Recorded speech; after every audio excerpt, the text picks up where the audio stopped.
my madder root dust basically in my water here in some tea bags, and it's been an hour of simmering. My large gas tank does not like to simmer this smaller pot, so I actually had to turn it off halfway through, and since it's been covered this whole time, I haven't lost a lot of liquid. I still have enough liquid to just use this straight as my dye bath. And then my temperature is still at 176, so mine did get a little hotter than I wanted, but I wouldn't say it's quite boiling. It did boil before I turned it off for a few minutes, but I'm going to call that simmering most of the time. Because I don't want the madder to make more browns, I want it to make more reds. What I'm going to do now is dump this out into this bucket.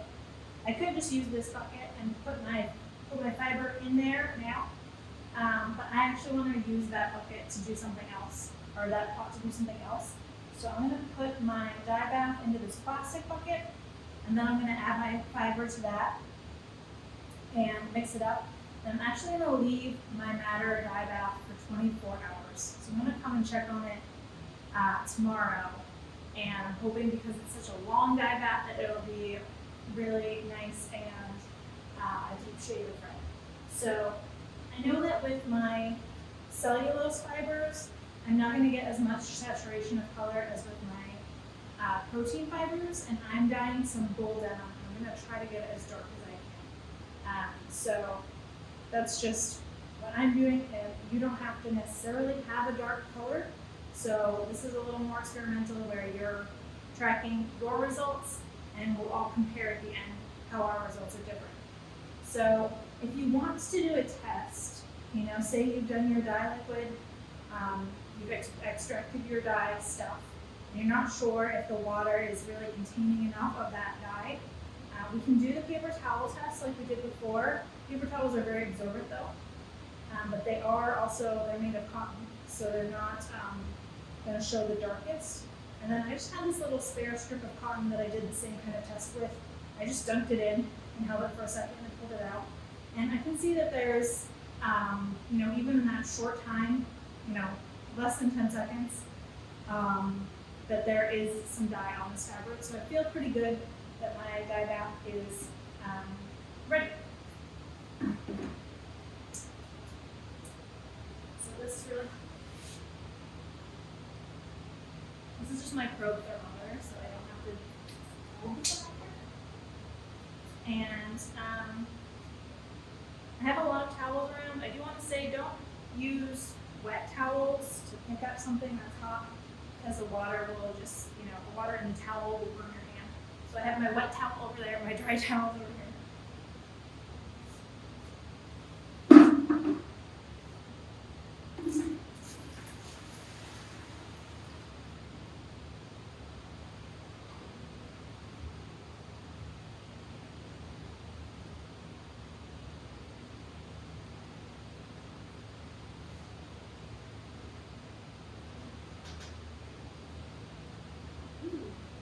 Nasty.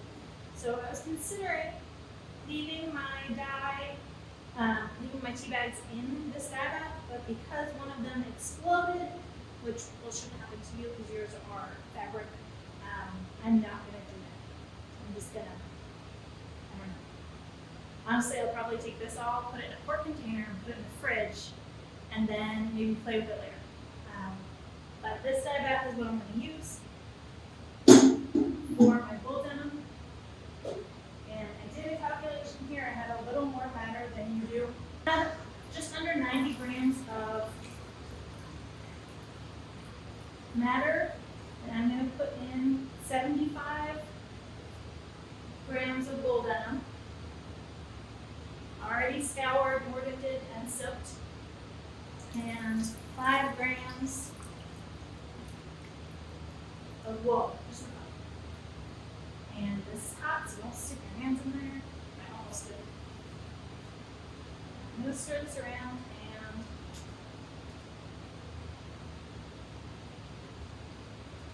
I do want to make sure that the fabric is not if I was doing a big piece of fabric, I would want to spread it out, make sure that it's not folded directly in any way. This looks pretty good. It's moving around. If it wasn't moving around enough, I could add some more water at this point. I would probably choose to add hot water. So I'm starting this with a hot dye bath, and it's about 70 degrees in this room, so it's going to cool down, of course, and then it will just be at 70. So we will see what happens there. So I have my madder root dye here that I did this the cold method. So I simmered my madder in water for an hour, and then I took it out. I took the dye stuff out and put the water here in this bucket, and I put the fabric in the bucket, and I've left it for 24 hours. It's been more like 22 hours, but that's pretty darn close. So I think it turned out really nice. This is a good use for your drying clothes. This is my little bitty bowl sample. It looks pretty good. I'm gonna leave that one as it is. And this is my denim sample. So from here, this I'm gonna take over to my acid modifier. That's what I've decided to use with this. And if I was smart, I would have cut this in 3 beforehand, but I wasn't. So honestly, I'm just gonna cut it while it's wet. But I'm gonna rinse this off and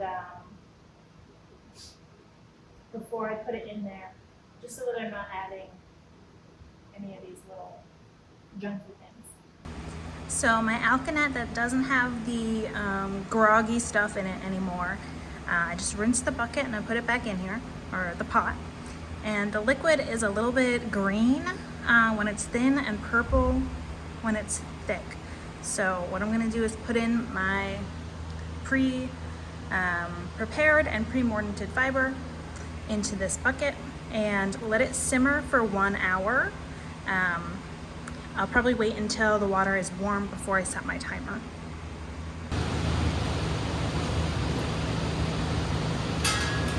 Don't forget to stir your dye pot while it's simmering.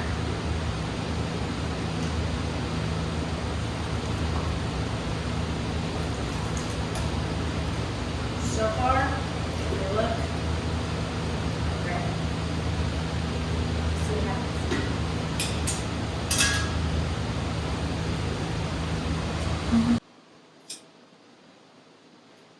So my alkanet has been simmering for an hour, and I think it is not that great of a color, but I'm gonna use it in the iron modifier and see what other color variations I can get. Maybe I will need a nice spray in a minute. So this is what it looks like right now, and because I want it a little bit more saturated, I'm gonna let it cool in the dye bath.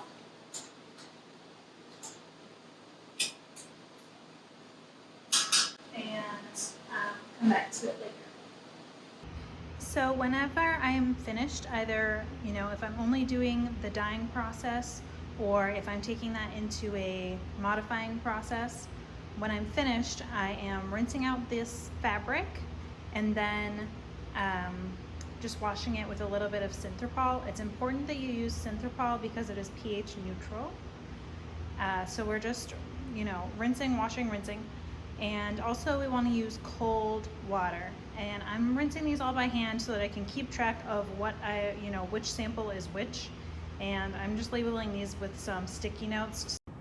So I actually did this washing after I did my modifiers. So if you are confused why I have so many different fabrics, just watch the next modifier video and then the cleanup or washing process when you're done is the same.